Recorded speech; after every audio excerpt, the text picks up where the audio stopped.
Ang po diyan ay ang puno po kasi natural kasi tayo ay bahagi ng buhay ng mundo. Tayo po ay may natural na connection sa ating kalikasan. Makakita lang po tayo ng lugar po dito para nakakagaan po, nakakapagpasaya kahit tayo may kinabwisin ng kari-kari na lamang. Oo, tama ka. Pero pag umupo ka lang sa labas, pagmasdan mo, sasabihin mo sa sarili mo, okay lang, kami trabaho lang, at ito'y bahagi ng buhay ng tao, kailangan tayo magpapatawaran. Kaso po'y nawala. Nabahay ko puno-puno. Ay, tayo uuwi din. Electric na yan. May motor pa din eh. Electric ka!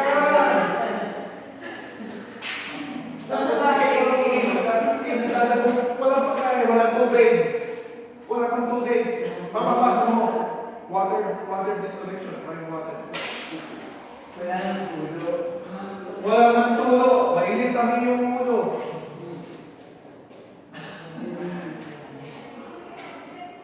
Yung mga urbanisasyon ay napakalaking issue. Sa Pilipinas po kasi hindi daw yung centralized yung oportunidad dahil sa Manila. Kahit kita naman natin, may matrabaho na dito sa Batangas City, may matatrabaho na dito. SM, mga call center. Pero nangyayari, katako pa rin sa Manila. Ang hinahabol dito, Manila Race. Manila rates. Yun na tinili ang isa pang bahagi ng kompetisyon kasi mas mataas ang minimum. Pero, oo pa ka rin doon. Oo pa rin. Wala naman kwenta. Ibig sabihin, yung gano'n ay kinukuha pa rin sa iyo. Sila pa rin ang kinukuha. Yes. Ang mahirap po sa atin ay yung kapitalismo. Lahat ay pinagkakaperahan, ultimo tubig, ultimo parking. Pero sa akin dito. Magaling po sa mga bukid. Hindi, wala silang iniintindi kundi kami mangingisda, mamumuti, nagulay. Tapos kung pumunta kayo ng supermarket, ang broccoli, 600 na kilo. Sa palengke daw, kurang. Sa kagawang pandemic, sabi ko, sorry, ikaw mahal naman ng sibuyas sabi ko, bakit? Pandemic hindi mo makalusot ng truck pa rito. Sabi ko, magaling pa. Ang isang piraso ng sibuyas, ay gawin mo dalawang isa. Ha? Sabi ko, para kayo masaya. Di gawin naging alaha sa atin ang sibuyas. Diga, 600 na kilo, 650.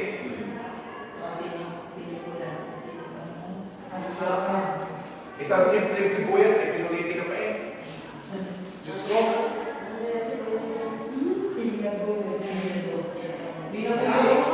Tapos po, siyempre tayo. Nawala na yung mga park. Sa mga napunta na bawal, ay sa kapag po na simbahan, ay po natin basketball at saka park. Bawal. Na nung panahon ng nanay ko ay sila enjoy at nagkakayaan pagkabi. Doon tayo, meron daw laro. Basketball daw. Hindi ka kayo ng tugtog. Tayo kagaya tayo magsiswim na sa mga pumunod doon. Bilang tayo ng bawal plaza. Sino agad? Bawal plaza na.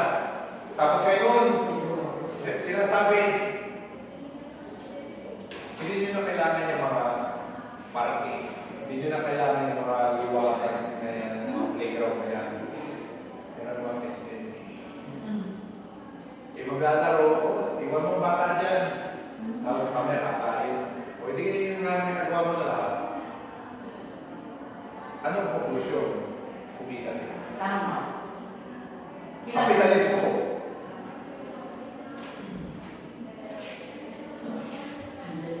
Yan. Maganda na po tanawin. Maganda na po tanawin. Kami tayo magputi Maria. Gusto ko lang tanawin yung Mindoro. Kita-kita Mindoro eh. Gusto ko yun din.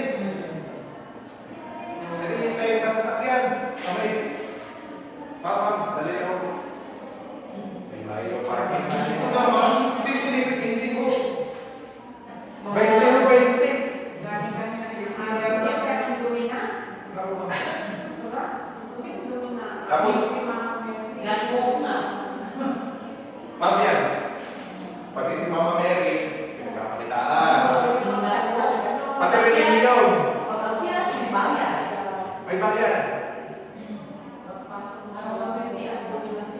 Yung magitan lang, yung tatawin, makarelax lang. Walang maintenance.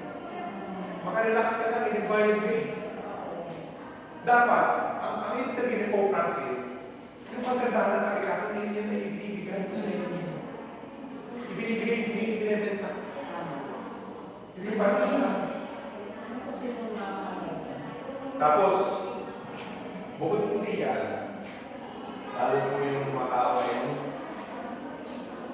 labis lang.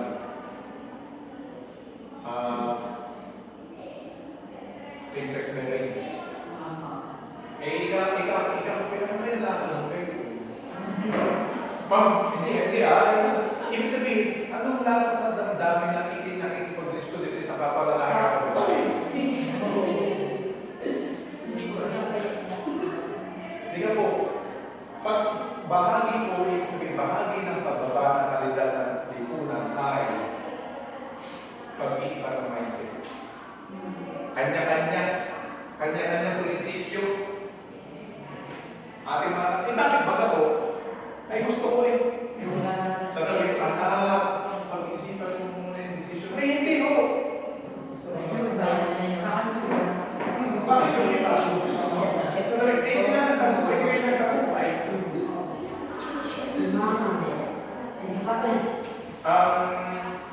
Huwag po sabihin ng tamaan, pero live-in. Live in the house. Live-in yung prinsipyo, pangalagaan ang sakramento ng kasal. Opo, mahirap. Kaya wala nalilipid sa sabihin, mahirap kumalas. Kasi walang devotion dito. Yun. Ngayon ate, huwag tayo magsama lang. Kaya ang ingala, ang isa kong paa ay nasa labas ng video. Yung pong mindset yun, ang tao, ang bataan ngayon po ay hindi solid ang mga pananaw sa buhay. Huwag din natin sisihin yung mga sarili na hindi kayo nagkulang bilang mga magulang.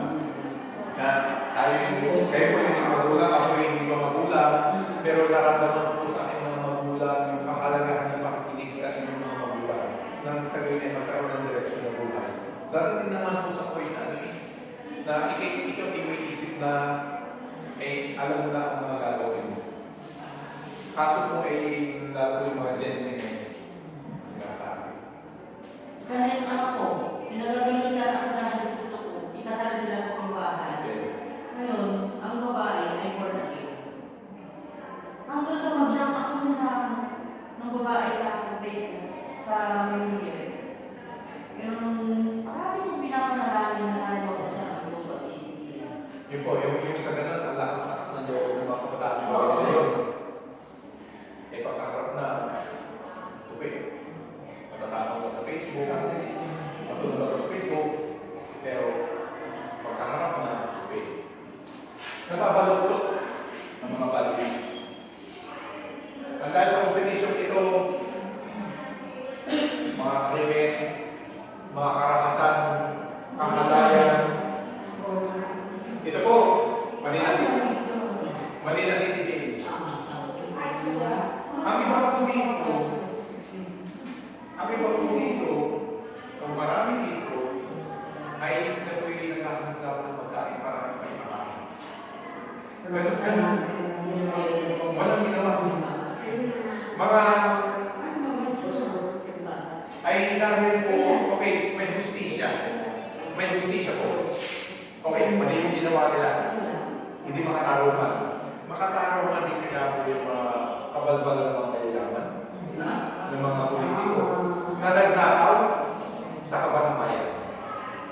Para po ang dali-dali na para, hindi okay lang naman kasi congressman ako. Hindi sila nahihiya. Ay, alam ko batas. Alam ko ang batas. Bulis ako yun. Ikukulong nila, pero pinapawala din. Pinapawala din. Kaya, mga ma'am, Kita lang yun. yung mga DPWH, Eh, makita nyo, pare, si Sarah Duterte, kunwari ako po, 2028, siya, gaya lahat yan. Okay, ganyan po, kalalaki, ganyan lang tayo. Ang hirap po kapag sakit. Sakit na dito. Pero pinipili nila yung kaya-kaya. Yung kaya-kaya, Sana yun eh. yung nakakaya nila. Nakakaya. Yan po. Ako gabi yan. Hindi mo masabi kung hindi yan lahat ay may kasalanan. Yung prima, yung prima, napagkabala. Marami na sila. Mga kalagyan, nakakalaga. Yan. Tanongin ko si Ma'am Wayne. Oo. Pag kayo po ay may nakilala ko rin, kayo ay bata pa, Oo. ay single. Paano niyo po gusto makilala yung isang tao yun? Sa Facebook o personal? Personal. Bakit po? Kasi makikita ko doon naman yung nakikita ko kasi reflector tayo kung sino kung ano pagkalaon ka. Yes. So, yung unang-una lang yung pagsasalita at unang-una niya sasabihin ay kung ito'y magagaling sa Diyos. Yes. Correct po kayo dyan. Kaso po, ang mga kabataan ngayon Something nila eh. Something nila eh. ay sising. Sabi sa akin mga pamumuti, wala na eh. Pumunta kayo sa bahay. Yun. Kung ano makikita nyo doon sa bahay, patuloy na. At hindi maganda ang maasa, iwanan mo yung babae na. Ay, Tita Biole, ay hindi ko na yun. Ang mga kababainan pa kita namin sa bahay na lalaki. Balik ka doon. Bigyan. Kami. Totoo yun. Sabi ko, ano gusto ko na inboy. Eh, ganun naman bakit ang wala. Ano kami sa bahay na? May parang Baliktad kayo. kadalihan ng buhay ng lalaki. Ay di sasabihin ng anak na babae, Mami, kami pupunta sa aking classmate. Yung pala yun. Bakit? Ay alas 11 na ng gabi, may gagawa ko ng project. Ay di madali naman kasi okay, eh siya bukas ay nasa draw na. Na-rent na. Nadami na ganun. Sobrang dami na. Kaya hindi ko pinapayagan anak ko dyan na mag-study kung saan-saan. Yun po mga ma'am, ang pinag-iwanan ko po Francis yung unti-unting pagkabulok, Tama. pagkabulok na likunan, pagkabulok ng mga prinsipyo, pagkalimot ng mga kabataan sa mga values na kailangan na naka-impok dito. Depende rin sa mga wala siguro. Dahil ang huli, mga thesis ng mga anak ko. Tama yung ang bahay. Sino mga kasama niyo? Ano kung wala kayo? Ngunit ko yun. Pupuntahan ko kayo dyan. Pag wala kayo dyan, ano kayo sa akin? Kaya pag sabi ng ganitong oras, tatawagan na kita o pupuntahan na kita. Uwi mo sila sa oras. Ako ng Diyos. Ang ginagawa ng ipag ko sa mga klase ng anak niya, COVID project sa bahay ko ngayon. Sa bahay kasi, tatawagin niya isa-isa yung magulang. Yung project ko, nagkaalam ka na yung Nagawa ko ng paraan dahil naiusap sa messenger niya na. Kasi maganda sa phone yung communication na yan. Pero pag ano ba wala sa bahay, sabihin sa bahay, sabihin mo, nakita na po ako sa bahay, actually wala. Kaya ang gano'n na lang sa akin. Ang Kasi sa masakit akin, ko. sa ngayon, ay, Bawal na yung mag-study. pagkakaroon ay alam, yung pagkakaroon talaga sa kanila. Minumuni ko sa kanila. Tama. Sa mga lalaki naman po, Muna kayo. gusto kasi isip ng mga bata Ang bahay kayo pupunta. at ng mga teenager at ilang mga 20s, 30s, ang isip nila, madaling takbuhan eh. Parang nilalang lang sa kanya. Kasi wala ng Bible kasi yung kanyang kanilang LGBT. Wala na. Opo. Oo, wala na yun. Eh, di po ba bang pinag-debatihan eh, dapat ba ituro ang sex education dito? So, yan po na natin sa debate dahil isip nila, eh, lalo lang maintindihan ng mga bata niya. Ay, bago pa man ituro yan, ay alam na, nakapanood na.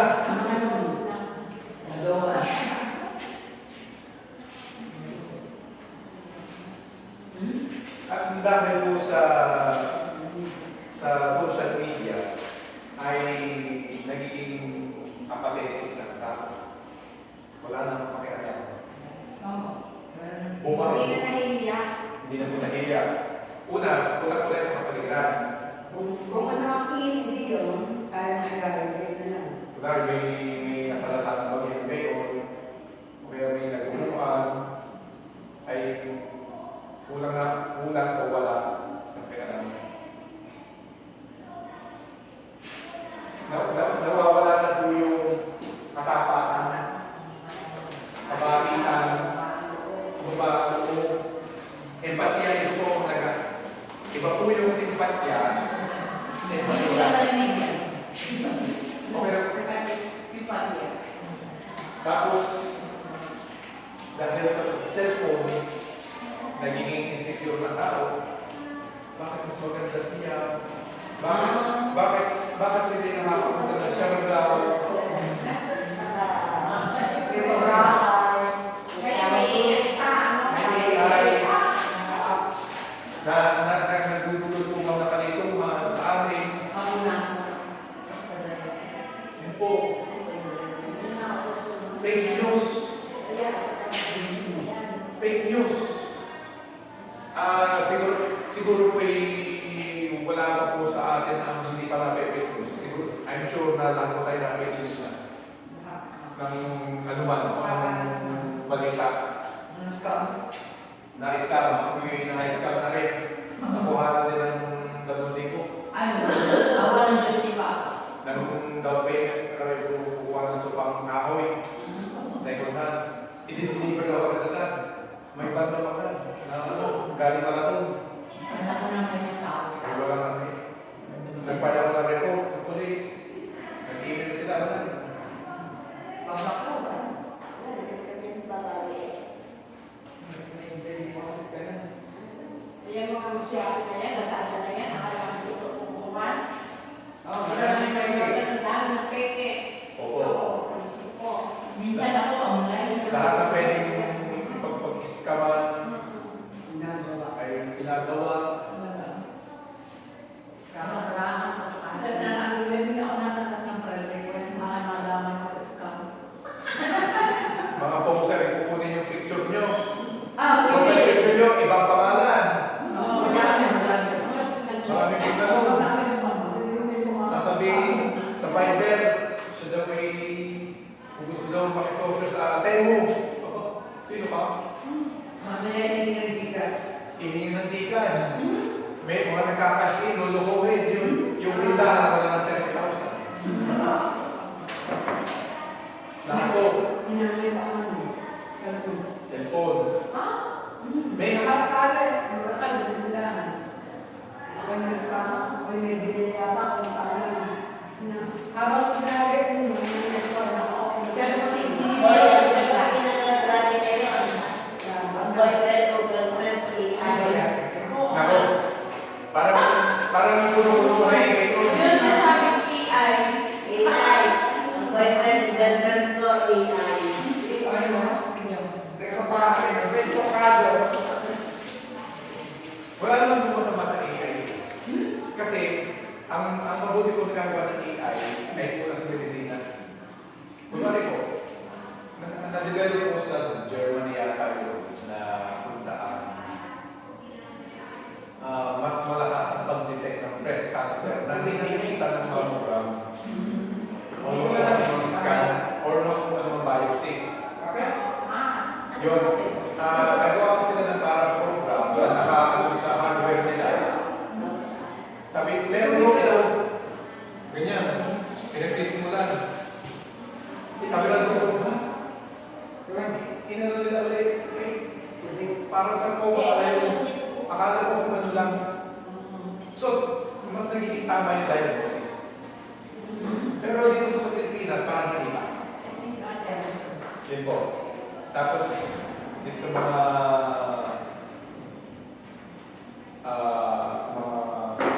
multimedia, mas nakakalikha tayo ng mga magagandang mga artwork para sa mga commercial. Sa Google, ano? Google, may AI. Oo. Pagka ito hindi ko wala akong pumunta sa nagpipon na magpupunta ka.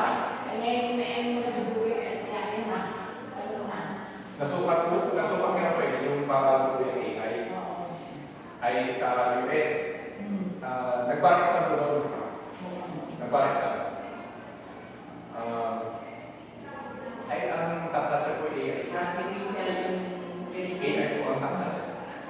Tama po ang sagot ha? 99%. Wow. Kasi yung pinapayagan na yan, paano yung mga batang dapat mag-exam? Yun po ang epekto. Kami hindi mo i-endorse mo lang yung sabi pa yan na yun na ng sagot. Ang epekto po ng AI, dahil po sa mga bata, nagiging spoiled. Hindi na Hindi nag-iisip. sila nag-iisip. Kasi ano yun, artificial intelligence. Artificial. Oo. Ay, sige nga, ikaw ng tao. Ano po ang panganib ng AI? Katamaran. Balang araw, ang AI ay mas matalino pa sa tao. Yes. Masasakupin tayo. Wala nang trabaho ang tao. Yes. Nagiging robot na. Oo, wala nang trabaho ang tao. Kaya po yung meron pong scientist sa Amerika na siya po nag-develop ng AI. Siya po yung nag-invento. Siya po ay nagsisi. Sabi ng mga kritiko, huli na. Wala namang, wala ka namang farmer na AI, ha? Wala pa rin, ha? Wala. Parang meron na po. Meron na yan. Sa natin, yung po mga farming equipment, Yes. yung iba po wala na driver. Wala pa. Oo, yung battery, na din. Opo. Bakit related na din eh. Kaya sa mawawala din ang kalabaw. Ay, wala namang problema. Kinari na po ang kalabaw. Pero sa akin naman po Sa sa sabi na akas, kasi pwede sila nila nakalabaw doon. Nakabaka yung pinukuhanan ng wakas. Pero mas paano natin na yung taon na ito. Sabi ko lang ng dala ko yung dalalas na sabi ko lang ng baka. At kinuha nila, kinatay nila. Minanakaw ko. Minanakaw. pinakatay nila. Gusto ko dun yung bago sa putin. Oo, kaya sila sa buwan sa kanin, nalalagyan mo namin ng asin ng pagmula sa umaga. Sino nga dahil kaya sa Oo, bago? asin ang aming inuman doon. Nasa pagkapwede ng aming asawa. Eh, hindi madami pang gatos sa kaya hindi mo yan.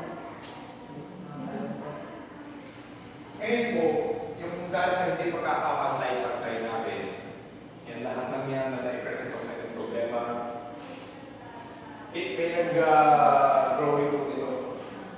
Global South, Global North. Simple lang po yan.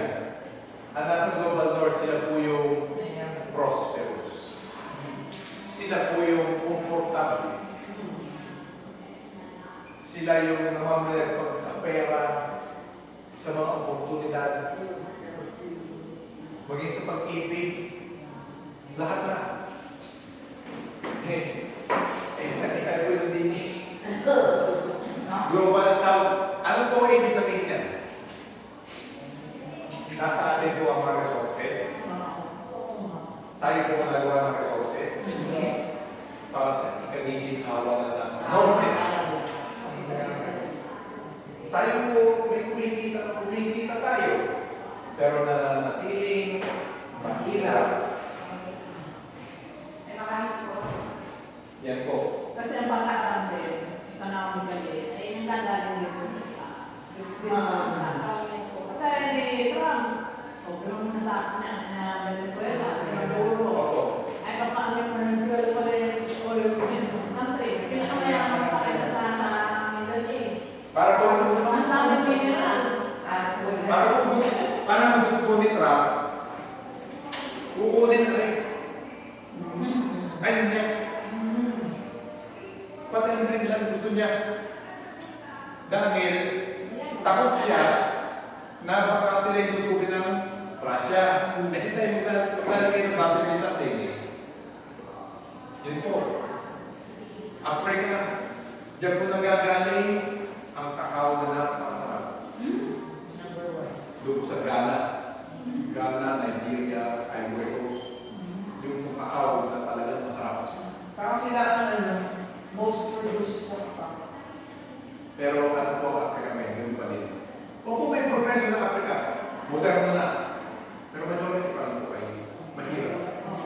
Ang nasa lote po na gagawa ng mga polisiya, ibinababa sa buong mundo. Hindi lahat umaabot sa bawat sulok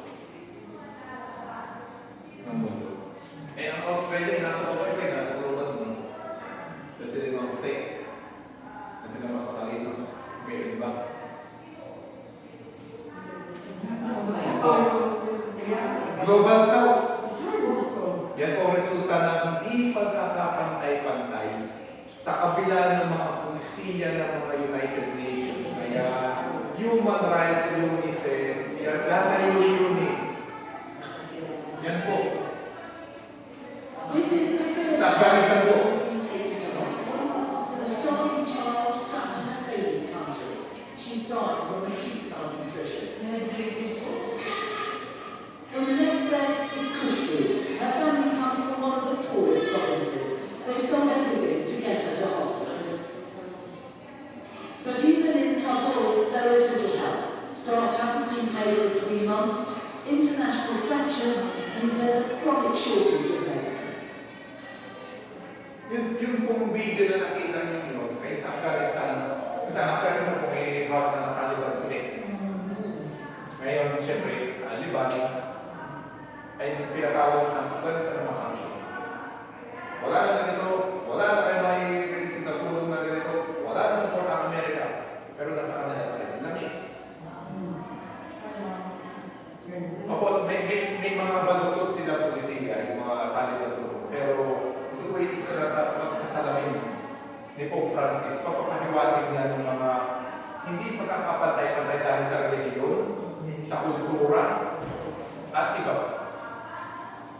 Ito pong batang ito ay tagagasa. Siya po'y nahuli ng journalist doon na bakit ka naiyak? Ito pong gantong video ay hindi nakikita ng mga leader.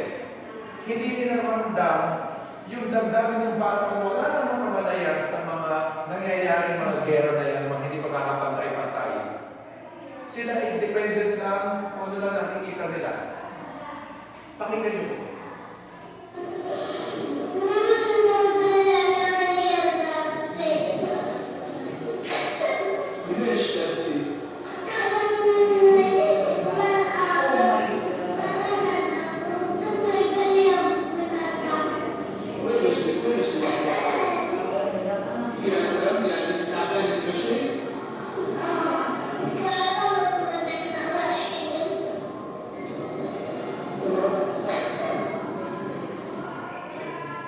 Yun po. Kaya po, ano? Hindi pagkakapantay-pantay, yan po ay hindi pagkakasundo ng mga Hudyo, Israelita at ng mga Muslim. Idagdag pa ang mas dyan. Never daw po magkakasundo ang Hudyo at Muslim. Kinamatayan na po ni Jesus. Wala pa po si Jesus, yan na po ang problema. Hudyo at Muslim, yan na po. Hindi po nakikita, hindi po nararamdaman ng mga politiko, ng mga leader, ng mga korporasyon na yan, ang daig ng mga mahihirap. Dahil po doon, lalo lumalawig yung hindi pagkakapantay-pantay, lalo po lumalayo yung kanilang mga emosyon. At yun din po ang mahirap. Wala na sila. Amor sa mga gobyerno. Maging dito po sa akin. Dito nga sa atin ang makakatawa talaga yung mga pulubi. Kasi yung mayayaman talaga hindi nila nakikita. Kasi lagi sila nakasasakyan. Yes. Lagi sila, kaano lang sila, hindi sila naman nagtutulungan. Dahil kasi lagi sila nakasasakyan. Pero subukan nila maglahat. Nakikita mo talaga ang mga mata. Kaya sabi ko, bakit yung mga politiko umababa na sasakyan? Gumagawa lang ako, tuwing na kayo. Pagkatapos ng kampanya, back to normal. Para pong kabait-bait. Ano ba? Yung po mga badyaw, mamang yan, ay bakit ka din ba pinapatira dito? Dito sa Batangas, sa bawat. Paano dahil ng boto? Boto! Sa amin yung napakadaming bagyaw. Pero hindi naman nila. Matutulungan mo sila. Sa likod ba? Malapit na eleksyon. Sa libang aking laban ngayon. Ang iba tayo siya. Dito na maraming bagyaw dito. At sa atin, sa akin, sa Merabilla, naano na kasi ako ng ibang mga kampanya sa amin. Lagi na ako mga bagyaw. Marami ako sulit bagyaw.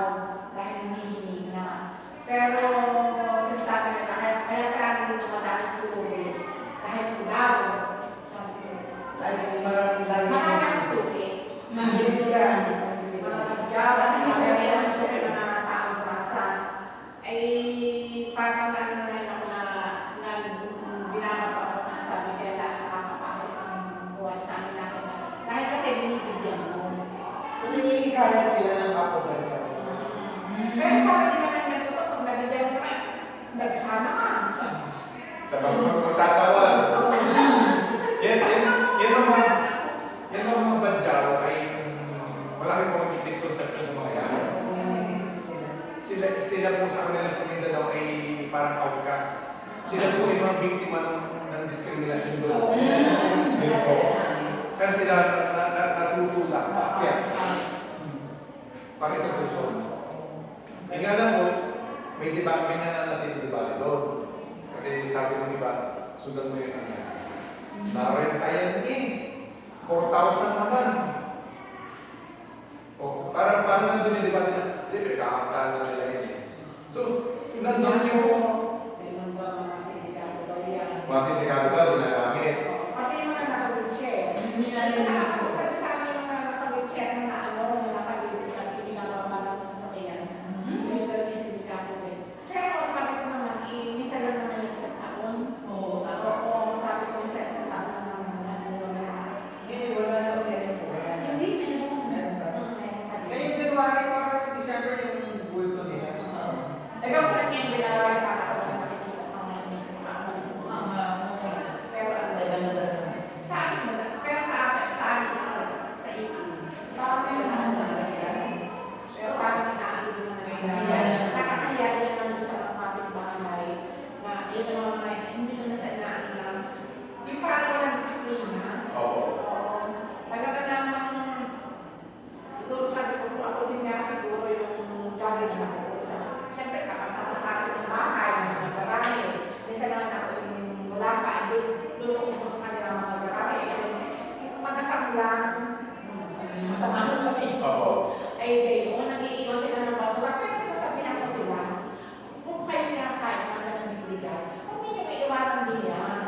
Ay, wala naman ako magbibigay. Ako hindi lang magbibigay sa inyo, kakayugay yan. Dahil kasi noon, ako may mga inaalaga ang malalaki na sumasaktan sa amin pa rin. Hindi ko na kayo tatanggapin. Ipapupulis ko na ako kayo.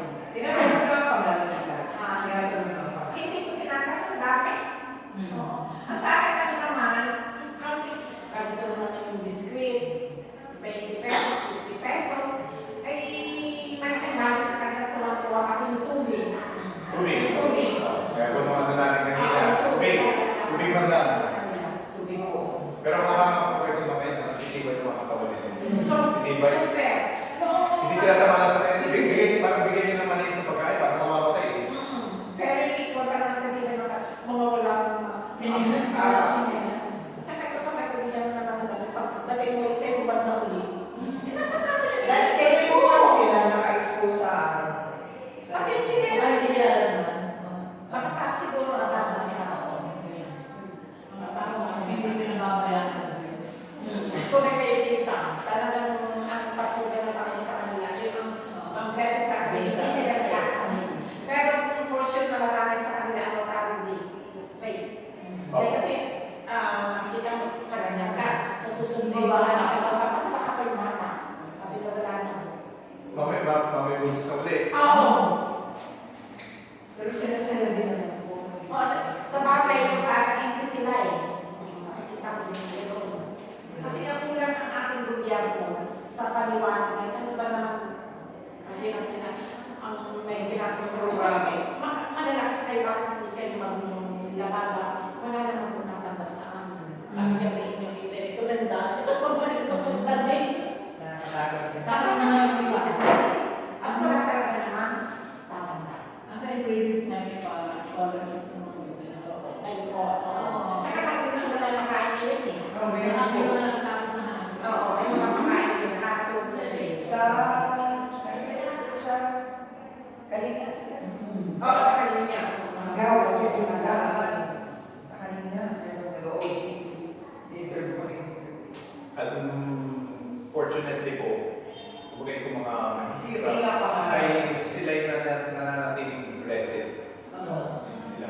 Na kahit ang ating tabuin natin, kung ano ang ating impresyon, ay ang sinasabi nga po na si Batay, ang simbahan ng Diyos ay nasa mahirap. Nasa mga mahirap. Kahit ano pang kasaysayan yan. Kasi kung sino yung yung naaapi, nagugutom, nauuhaw, Nandiyan ang ay, sabi nga sa Beatitudes, ika nga, blessed are the poor in spirit, blessed are the merciful, they will be shown mercy. Ito po ang isa pang halimbawa. Kung may nagkakaasa din, gusto niyo maging doktor, kaso yung bagay nila nasira, sabi niya, ano gusto niyo gawin ko dito? Tayo ko ay. Parang sa kanya, hindi fair. I'm not sick. I'm always overwhelmed. I can't do all of this. Ay, kaya ba? What do you expect me to do? Ayaw na kaya talaga. I'm only 10. Tell you. I've never been anything good before. I just want to be a doctor or anything taught by people. I can't. I'm just can't. I don't even know what to do. I get scared, but not really that much. I do anything for my little, but I don't know what to do. I'm just 10.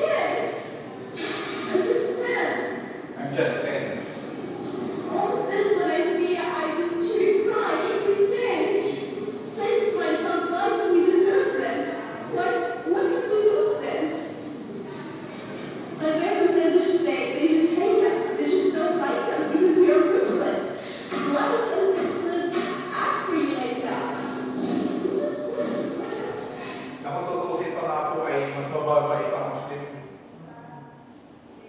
Sila ay Muslim, yan po bahagi ng hindi pagkakapantay-pantay. Ako po, kami mag-ina ay may mga kaibigan Muslim. In fact, kahit kami Katoliko, ay meron po kaming Quran sa bahay. May Quran kami sa bahay, and then marami kami mga kaibigan, mga iglesia, na mga born again, na may mga kanya-kanyang talento. Yun ang dapat po mabuo sa atin. Part ng formation natin ng isang objective na pagtingin sa hindi pagkakapantay-pantay. At yes po, kung ano na lang mapulot ng mahihirap, sino po yung naganda dito ng mga kayo? Medyo Noche, Medyo Buena, hindi ko po yung nakubos nyo.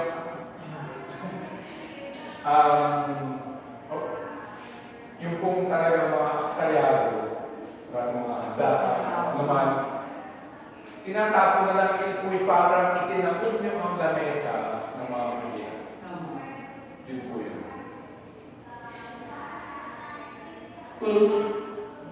At ito po,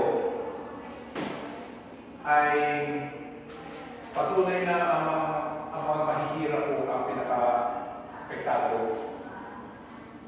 At sila ang may pinakamababa ang kalidad ng buhay.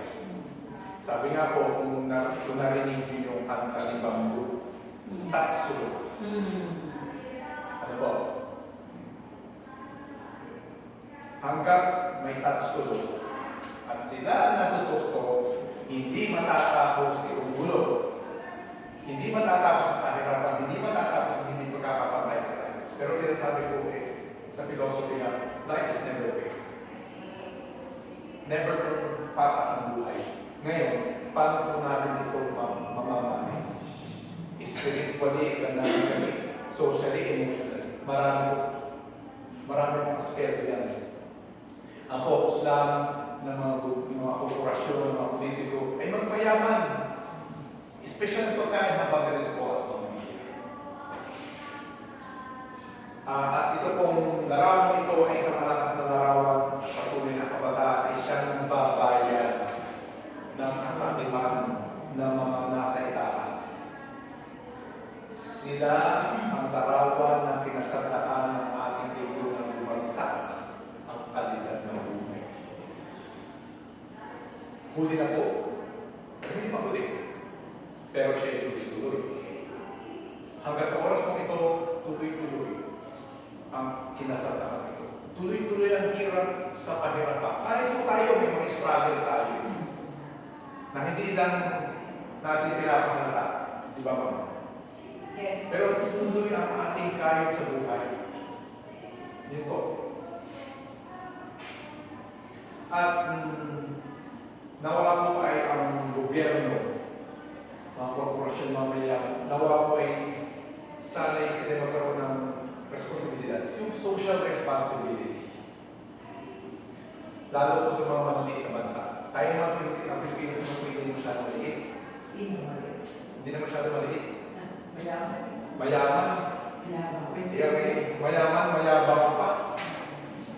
Pero isipin po natin yung mga maliliit na nasa labas, na nasa paligid natin na hindi natin alam ang kwento ng buhay nila.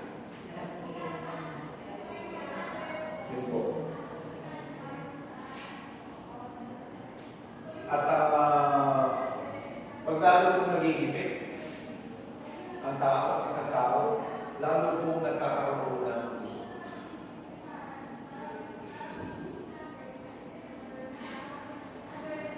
At kung ano man po yung kulay natin, ay isa po ang ating mission. Kung ano man po yung religion natin, tayo po sa pangangalaga ng kalikasan, sa pagre-restore ng ating magandang buhay, kasaganahan, ay isang tabi natin ang ating pagkakaiba-iba. Kung meron man po tayong pagkakaiba-iba, po, iba. Magkita po tayo sa isang gitna na meron po tayong kalimang na pagkakasunduan. Yan po. Kailangan po tayo magkaroon ng puwang sa ating puso at isipan upang magkaroon po ng kapayapaan, magkaroon ng ayusan. Kasi at the end of the day, tayo pa rin.